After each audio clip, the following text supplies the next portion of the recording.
ರಾಜ್ಯ ಮಟ್ಟದ 67ನೇ ಅಖಿಲ ಭಾರತ ಸಹಕಾರ ಸಪ್ತಾಹಕ್ಕೆ ಸಹಕಾರ ಸಚಿವ ಎಸ್ಟಿ ಸೋಮಶೇಖರ್ ಚಾಲನೆಯನ್ನ ನೀಡಿದ್ದಾರೆ. ಮಂಗಳೂರಿನ ಟಿವಿ ರಮಣ ಪೈ ಸಭಾಂಗಣದಲ್ಲಿ ಆಯೋಜಿಸಿದ್ದ ಕಾರ್ಯಕ್ರಮವನ್ನು ಉದ್ಘಾಟಿಸಿ ಮಾತನಾಡಿದ ಅವರು, ಸಹಕಾರ ಸಂಸ್ಥೆಗಳನ್ನು ಬಲಪಡಿಸುವ ಸಲುವಾಗಿ ಆರ್ಥಿಕ ಸ್ಪಂದನ ಕಾರ್ಯಕ್ರಮದಡಿ ಮೈಸೂರು, ಬೆಂಗಳೂರು, ಕಲಬುರಗಿ, ಬೆಳಗಾವಿ ವಿಭಾಗಗಳಡಿ ಸಾಲ ನೀಡುವ ಕಾರ್ಯಕ್ಕೆ ಚಾಲನೆ ನೀಡಲಾಗಿದೆ ಎಂದರು. ಸಹಕಾರಿ ಸಂಸ್ಥೆಗಳು ಒಗ್ಗಟ್ಟಾಗಿ ಮತ್ತು ಬಲಿಷ್ಠವಾಗಿ ಬೆಳೀತಾ ಇವೆ. ಸಾಲ ಸೌಲಭ್ಯ ನೀಡುವಲ್ಲಿ ಸಹಕಾರಿ ಬ್ಯಾಂಕುಗಳು ನಂಬರ್ 1 ಆಗಿವೆ. ಆತ್ಮನಿರ್ಭರ ಯೋಜನೆಯಡಿ ರಾಜ್ಯಕ್ಕೆ ಮೀಸಲಿಟ್ಟ ಅನುದಾನದಲ್ಲಿ 600 ಕೋಟಿ ಈಗಾಗಲೇ ಕೇಂದ್ರಕ್ಕೆ ಪ್ರಸ್ತಾವನೆ ಕಳುಹಿಸಲಾಗಿದೆ. ಈ ಅನುದಾನ ಶೀಘ್ರ ದೊರೆಯುವ ಭರವಸೆ ಇದೆ ಎಂದು ಹೇಳಿದರು.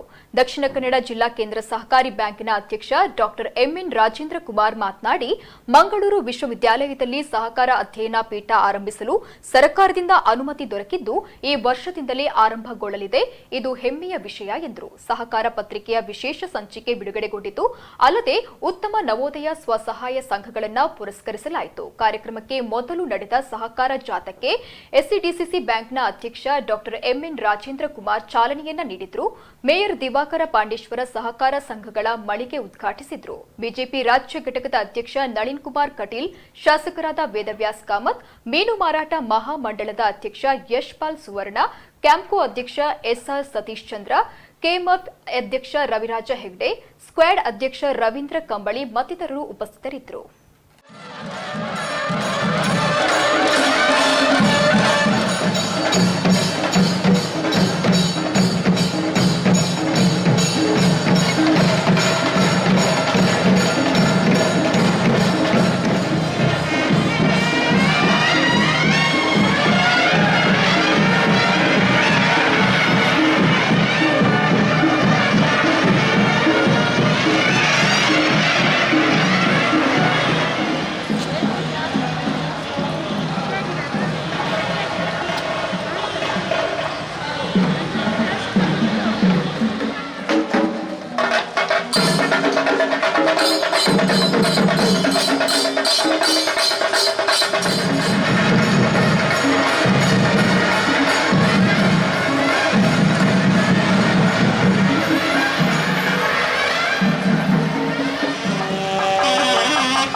ಏನಿವತ್ತು ಕೇಂದ್ರದ ಪ್ರಧಾನಮಂತ್ರಿಗಳು ಘೋಷಣೆಯನ್ನು ಮಾಡಿದ್ದಾರೆ, ಅದರಲ್ಲಿ 100 ಕೋಟಿ ವಿಶೇಷವಾಗಿ ಹೈನುಗಾರಿಕೆ ಮತ್ತು ಮೀನುಗಾರಿಕೆ, 2 ಲಕ್ಷ ಹೈನುಗಾರಿಕೆಗೆ 3 ಲಕ್ಷ ಮೀನುಗಾರಿಕೆಗೆ ಏನು 0%ನಲ್ಲಿ ಕೊಟ್ಟಿದ್ದಾರೆ. ಸುಮಾರು 61 ಕೋಟಿ ಇವಾಗ ಆಲ್ರೆಡಿ ಡಿಸ್ಟ್ರಿಬ್ಯೂಷನ್ ಮಾಡಿರ್ತಕ್ಕಂಥದ್ದು ಕೂಡ. ಯಾವೊಂದು 1750 ಕೋಟಿ ನಬಾರ್ಡಿಂದ ಏನು ನಮ್ಮ ರಾಜ್ಯ ಸರ್ಕಾರಕ್ಕೆ ನಮ್ಮ ಸಹಕಾರ ಇಲಾಖೆಗೆ ಕೊಟ್ಟಿದ್ದಾರೆ, ಅಫೆಕ್ಸ್ ಬ್ಯಾಂಕ್ ಮುಖಾಂತರ ಎಲ್ಲ DCC ಬ್ಯಾಂಕುಗಳಿಗೂ ಕೂಡ ಅದನ್ನು ಜನಸಾಮಾನ್ಯರಿಗೆ ಯಾರಿಗೆ ಅವಶ್ಯಕತೆ ಇದೆ ಅದನ್ನೆಲ್ಲವನ್ನು ಕೂಡ ತಲುಪ್ತಕ್ಕಂಥ ವ್ಯವಸ್ಥೆಯನ್ನು ಕೂಡ ಮಾಡ್ತಾ ಇದ್ದೇವೆ. 15,300 ಕೋಟಿ ಅನುದಾನವನ್ನು ಸಾಲವನ್ನು ಕೊಡ್ತಕ್ಕಂಥದ್ದು, ಅಲ್ಪಾವಧಿ, ದೀರ್ಘಾವಧಿ, ಮಧ್ಯಮಾವಧಿ ಸಾಲವನ್ನೇನು ಕೊಡಬೇಕು ಅಂತ ಸುಮಾರು 24.5 ಲಕ್ಷ ರೈತರಿಗೆ ಕೊಡಬೇಕು ಅಂತಕ್ಕಂಥ ಏನು ತೀರ್ಮಾನವನ್ನು ನಮ್ಮ ಸಹಕಾರ ಇಲಾಖೆಯಲ್ಲಿ ಮಾಡಿದ್ವಿ. ಇದುವರೆಗೂ 10,000 ಕೋಟಿ ಅನುದಾನವನ್ನು ಸುಮಾರು 20 DCC ಬ್ಯಾಂಕ್ಗಳು ಮತ್ತು ಅಫೆಕ್ಸ್ ಬ್ಯಾಂಕ್ ಮುಖಾಂತರ ಕೊಡ್ತಕ್ಕಂಥದ್ದಕ್ಕೆ ವ್ಯವಸ್ಥೆಯನ್ನು ಮಾಡಿದ್ದೇವೆ. ಈ ವರ್ಷ ಮಂಗಳೂರು ವಿಶ್ವವಿದ್ಯಾನಿಲಯದಲ್ಲಿ ಸಹಕಾರಿ ಅಧ್ಯಯನ ಪೀಠವನ್ನು ನಾವು ಪ್ರಾರಂಭ ST ಸೋಮಶೇಖರ್ ಅವರಿಂದಲೇ ಮಾಡಿಸ್ಲಿಕ್ಕಿದ್ದೇವೆ ಅಂತ ಹೇಳಲಿಕ್ಕೆ ಸಂತೋಷ. ಪ್ರಧಾನಮಂತ್ರಿಯವರ ಕೇಂದ್ರ ಜನೌಷಧ ಕೇಂದ್ರದ ಒಂದು ವಿತರಕರನ್ನಾಗಿ ದೇಶದಲ್ಲಿ ಪ್ರಥಮವಾಗಿ ಒಂದು ಸಹಕಾರಿ ಕ್ಷೇತ್ರಕ್ಕೆ ಕೊಟ್ಟ ಕೀರ್ತಿ ನಮ್ಮ ಸದಾನಂದ ಗೌಡರಿಗೆ ಸೇರ್ತದೆ. ಅವರು ಆ ಇಲಾಖೆಯ ಸಚಿವರು, ಅವರು ನಮ್ಮವರೇ. ಆದ್ದರಿಂದ ಅವರು ನಮ್ಮ ಸಹಕಾರ ಮಾರಾಟ ಮಹಾಮಂಡಲಕ್ಕೆ ಅದರ ಏಜೆನ್ಸಿಯನ್ನು ಕೊಟ್ಟಿದ್ದಾರೆ. ಇವತ್ತು ಒಬ್ಬ ವ್ಯಕ್ತಿಗೆ ಮದ್ದಿಗೆ ತಿಂಗಳಿಗೆ 3,000 ರೂಪಾಯಿ ಬೇಕಾಗಿದ್ದರೆ ಪ್ರಧಾನಿಯವರ ಚಿಂತನೆ ಪ್ರಕಾರ ಜನರಿಕ್ ಔಷಧಿಯನ್ನು ತಗೊಂಡ್ರೆ 500 ರೂಪಾಯಲ್ಲಿ ಆಗ್ತದೆ. ಅದು ಮದ್ದು 2,500 ಉಳಿತಾಯ ಆಗ್ತದೆ. ಅಂಥ ಕೆಲಸವನ್ನು ಜನರ ಆರೋಗ್ಯ ಕಾಪಾಡಿಕೊಳ್ಳುವಂಥ ಕೆಲಸವನ್ನು ಕೂಡ ಇವತ್ತು ಸಹಕಾರಿ ಕ್ಷೇತ್ರದಲ್ಲಿ ನಾವು ಮಾಡಲಿಕ್ಕೆ ಬಂದಿದ್ದೀವಿ. APL ಕಾರ್ಡ್ದಾರ ಅಥವಾ APL ಕಾರ್ಡ್ದಾರ ಅತಿ ಹೆಚ್ಚು ಖರ್ಚು ಯಾಕೆ ಮಾಡ್ತಾನೆ ಅವನ ಇನ್ಕಮ್ನಲ್ಲಿ ಅಂತ ಕೇಳಿದರೆ 60% ಅವನ ಔಷಧಕ್ಕೆ ಖರ್ಚು ಮಾಡ್ತಾನೆ. ಪ್ರಧಾನಮಂತ್ರಿಗಳು ಸರ್ವೆ ಮಾಡಿದ್ರು, 60% ಅವನ ಇನ್ಕಮ್ನಲ್ಲಿ ಔಷಧಕ್ಕೆ ಖರ್ಚು ಮಾಡ್ತಾನೆ. ಆಗ ಅವರು ಯೋಚನೆ ಮಾಡಿದರು, ಹೊಸದಾಗಿರ್ತಕ್ಕಂಥ ಸಂದೇಶ ಮಾಡಿದ್ರು, ಹಳ್ಳಿಯಲ್ಲಿರ್ತಕ್ಕಂಥ ಬಡವನಿಗೆ ಔಷಧಗಳು ಕಡಿಮೆ ಖರ್ಚಿನಲ್ಲಿ ಸಿಗಬೇಕು. ಜನೌಷಧಾಲಯಗಳನ್ನು ತೆರೆದರು. ಜನೌಷಧಾಲಯಗಳನ್ನು 2016ರಲ್ಲಿ ತೆಗೆದರು. ಆಗೊಂದು ಸಮಸ್ಯೆ ಆಯಿತು, ಇವತ್ತಿಲ್ಲ. ನಾನು ಎಲ್ಲಾದರೂ ಹೇಳ್ತಿದ್ದೆ. ಆಗ ಒಪ್ಪಂದ ಎಲ್ಲ ರಾಜ್ಯ ಸರ್ಕಾರಗಳು ಮಾಡಿತ್ತು, ಕರ್ನಾಟಕ ಸರ್ಕಾರ ಮಾಡಿರಲಿಲ್ಲ. ಭಾಳ 1-2 ವರ್ಷಗಳನ್ನು ಕಾಯ್ದು ರಾಮೇಶ್ ಕುಮಾರ್ ಸಚಿವರಾದರು, ಯಾರು ಆರೋಗ್ಯ ಸಚಿವರಾದರು. ಆಮೇಲೆ ಒಪ್ಪಂದಕ್ಕೆ ಸಹಿ ಹಾಕಿದ ಮೇಲೆ ಕರ್ನಾಟಕದಲ್ಲಿ ಆಗ ನಾನು ನಮ್ಮದೊಂದು ಕೋಆಪರೇಟಿವ್ ಇದೆ, ಮಾತೃಭೂಮಿ ಕೋಆಪರೇಟಿವ್ ಸೊಸೈಟಿ. ಆಗ ಅನಂತಕುಮಾರ್ ಅದಕ್ಕೆ ಮಂತ್ರಿ ಆಗಿದ್ದರು. ಇಲ್ಲಿಯೇ ಜನೌಷಧಿ ಸಮಾವೇಶ ಅಂತ ಮಾಡಿದ್ದೆವು. ಆ ಜನೌಷಧಿ ಸಮಾವೇಶ ಮಾಡಿ ಅನಂತಕುಮಾರ್ ಬಂದು ನಾವು 100 ಅಂಗಡಿಗಳನ್ನು ತಗೊಂಡೆವು ದಕ್ಷಿಣ ಕನ್ನಡ ಜಿಲ್ಲೆ. ನಮಗೆ ಕೇವಲ 5 ಮಾತ್ರ ಮಾಡಲಿಕ್ಕಾಯ್ತು. ಹೇಳಿದ್ರೆ ಜನರ ಮಾಡಲಿಕ್ಕಾಗಲಿಲ್ಲ, ನಮ್ಮ ಹತ್ರ ಕೋಆಪರೇಟಿವ್ ಇಲ್ಲ.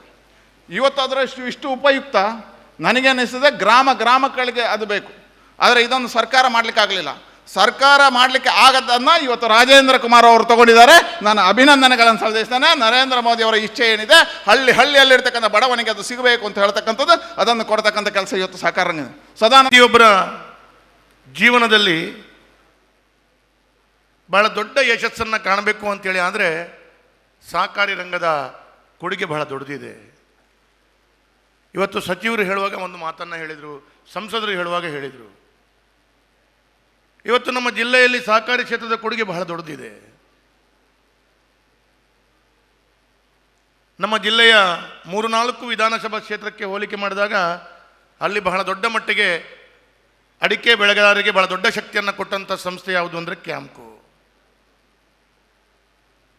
ಪ್ರತಿಯೊಂದು ಹೈನುಗಾರಿಕೆಯಲ್ಲಿ ದಿನನಿತ್ಯದ ಜೀವನವನ್ನು ನಡೆಸಿಕೊಳ್ಳುವಂಥ ವ್ಯಕ್ತಿಗಳಿಗೆ ಬಹಳ ದೊಡ್ಡ ಸಹಕಾರ ಕೊಟ್ಟದ್ದು ಯಾವುದು ಅಂತ ಹೇಳಿದ್ರೆ ಅದು KMF.